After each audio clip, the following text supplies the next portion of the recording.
এখানে আমাদের কারোরই ভুলে যাওয়ার কথা না যে দুইটা নির্বাচনের মাধ্যমে আমরা আজকের এই জায়গায় এসেছি, একটি গণভোট এবং একটি জাতীয় সংসদ নির্বাচন। এবং এই গণভোটের ভিত্তি হচ্ছে যেই আদেশ, জুলাই সনদ বাস্তবায়ন আদেশ,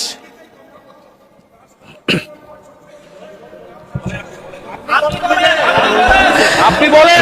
মাননীয় সদস্য, আপনি বসুন দয়া করে, বসুন দয়া করে। জি চিফ হুইপ, আপনি আবার আপনার বক্তব্য সমাপ্ত করেন। ধন্যবাদ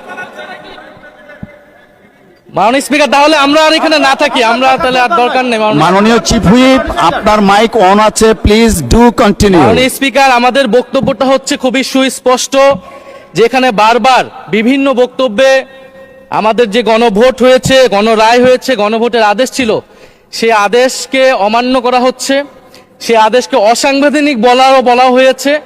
যার ভিত্তিতে আমরা এখানে এসেছি সেটাকে মাননীয় চিফ হুইপ, আপনার স্পেসিফিক কিছু থাকলে বলেন, আর না হলে স্পেসিফিক ভাবে আপনাকে বলছি। ফ্লোর দেয়া হয়েছে। মাননীয় স্বরাষ্ট্রমন্ত্রী তার বক্তব্যে বলেছেন সংস্কার কমিটি করার প্রস্তাব এনেছেন। ধন্যবাদ, এটা ম্যাটারটা রিজলভ হয়ে গেছে। এনি এটা বলতেই পারেন না, কারণ আমরা গণভোটের আদেশে, গণভোটে অংশগ্রহণ করে সবাই আজকের এই জায়গায় এসেছি।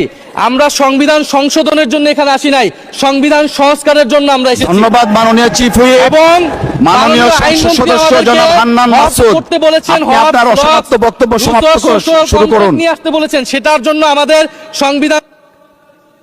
ধন্যবাদ, ধন্যবাদ মাননীয় চিফ হুইপ।